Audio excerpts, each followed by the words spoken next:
FM 89.1, Radio Universidad. Sería interesante hablar un poquitito de esto, de los datos de la inflación, la economía y cómo impacta en lo político. Por eso vamos a hablar con el economista Sergio Chousa. ¿Cómo le va? Buenas tardes, Eduardo Sayago lo saluda. Hola, muy buenas tardes para todo el equipo. ¿Cómo estás? Bien, bueno, hacía un pequeño, digamos, un resumen, ¿no?, de lo que fue los últimos 4 años en materia de inflación. Hoy se conoce 3,7%, no sé cuál es tu análisis con respecto a todo esto. Sí, en particular el número de diciembre por ahí estuvo un poquito por debajo de las expectativas para ese mes, levemente, ¿no? Todas cuestiones muy en el margen.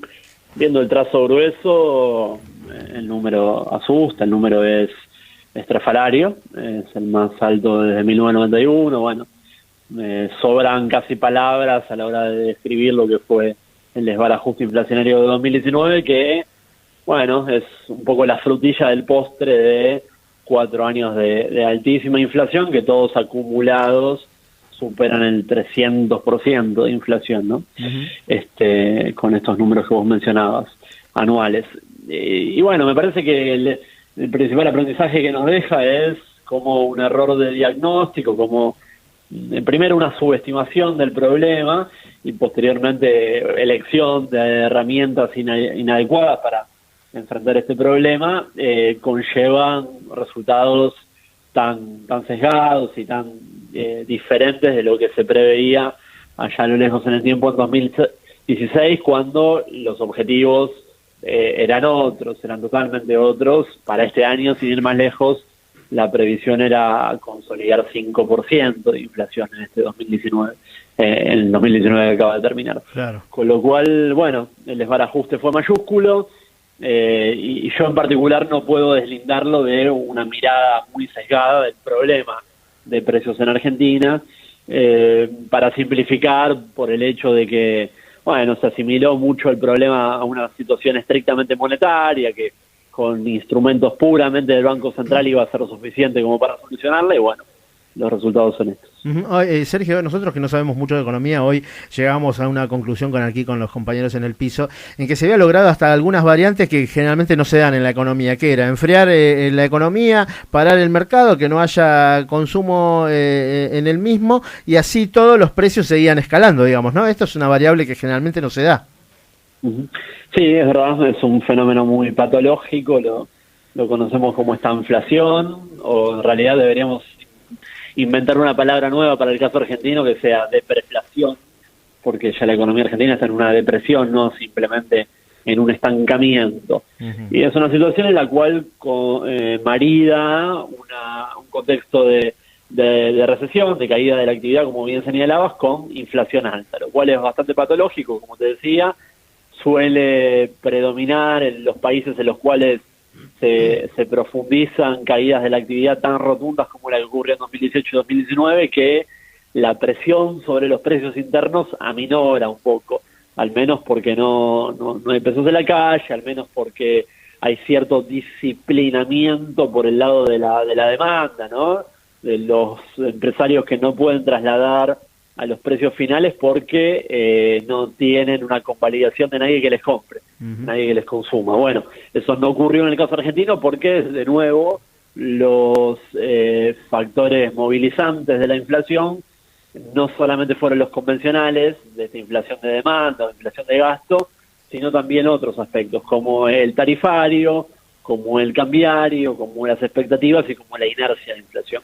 Claro. Con lo cual, bueno, no entender esa multiplicidad de cuestiones fue parte del sesgo ideológico que tuvo esta administración saliente. Sí, ahora con el ingreso del cambio de signo político, como con el nuevo gobierno y el cambio de rumbo de la economía, por lo menos de algunas medidas bastante concernientes a las clases sociales más desposeídas de aquí de nuestro país, y apuntando un poco los precios también, ¿cómo crees que se va a desarrollar esta política, o por lo menos lo poco que se pudo ver hasta ahora?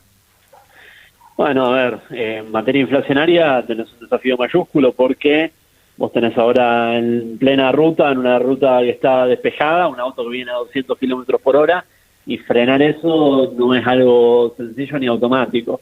Uno tiende a pensar que hay dos apuestas. Una, el de la de recuperar los mecanismos de control de precios, los mecanismos de articulación de precios con los empresarios, teniendo referencias que sean un poco más estables.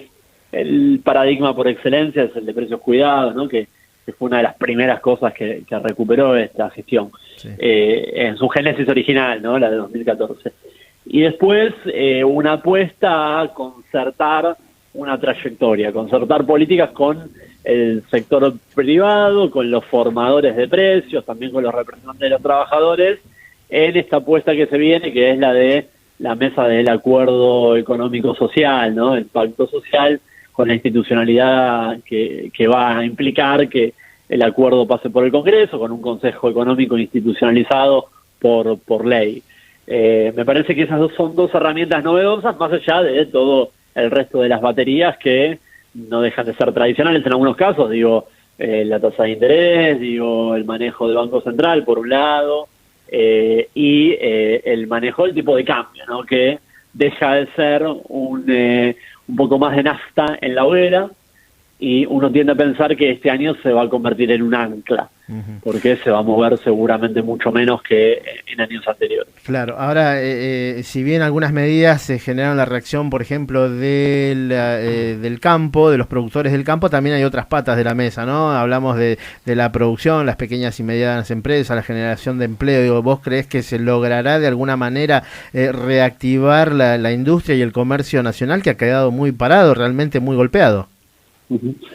Bueno, tampoco creo que sea de un día para el otro eso, porque la verdad que el piso de recesión en el cual estamos parados es mayúsculo, ¿no? Es un piso muy bajo en realidad. Vos venís de 16 meses consecutivos de caída en la demanda, y eso implica lógicamente una retracción de la producción. Me parece que el mejor indicador para caracterizar el industricidio que se viene suscitando en estos años es el de la destrucción de puestos de trabajo, ¿no? Que asciende a más de 160.000 puestos. Estamos hablando de un 13% de la masa laboral que no está más, que se discontinuó. Son trabajadores que formaban parte de dotación de personal de mayormente pymes, empresas que se abocaban a la producción interna, y hoy fueron despedidos. Y levantar eso no va a ser de un día para el otro, ¿no? Yo creo que va a ser gradual, siempre y cuando ayude la demanda interna y no tengas rompimientos, no tengas discontinuidades con el hecho de que no se susciten nuevas crisis, ¿no? Eso es lo que hay que evitar. Conforme vos puedas reconstituir gradualmente demanda agregada, capacidad de consumo interno, y trabajando muy gradualmente una agenda de ganar mercados a nivel de exportación, bueno, es posible que gradualmente vayas recuperando niveles de actividad. De nuevo, hoy en día estás en el fondo del océano. Ahora, otro dato que es muy importante y tiene que ver con los bancos, ¿no? El que haya dinero, digamos, para préstamos para la producción, ¿no? Porque con tasas tan altas, creo que hoy los industriales no podían tener acceso a un crédito porque era imposible de poder afrontarlo después, ¿no? Digo, que sería importante también que desde este sector haya disponible alguna masa de dinero prevista para la producción a tasas más accesibles. Ajá. Sí, a ver, tenés por un lado una moratoria bastante generosa con un periodo de gracia de 6 meses, y la tasa de interés dentro de esa moratoria para hacer frente a los pagos, digamos, de la mora y de los intereses punitorios también es más baja. Y después tenés algunas líneas de crédito incipientes que se empiezan a promover. En particular, la semana pasada se anunció una liberación de encajes para los bancos comerciales por parte del Banco Central, para que parte del dinero que hoy en día tienen hundido lo puedan prestar a una tasa baja en términos de los parámetros actuales, menor al 40%, en algunos bancos ya es del 29%, para, financiar, ¿no? Uno de los grandes problemas de las empresas fue la falta de acceso al financiamiento, como vos bien señalabas, por la tasa exorbitante.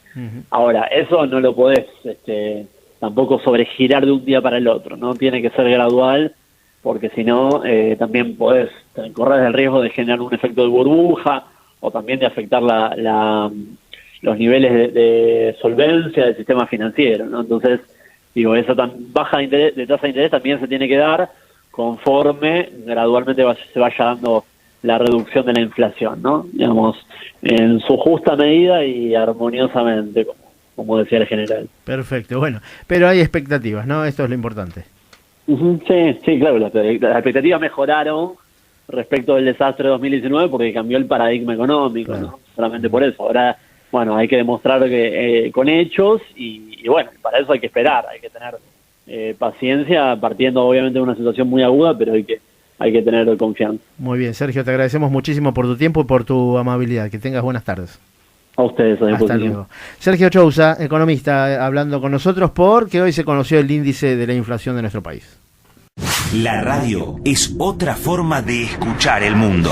Desde la Universidad Nacional de La Matanza, Radio Universidad FM 89.1. Siempre cerca.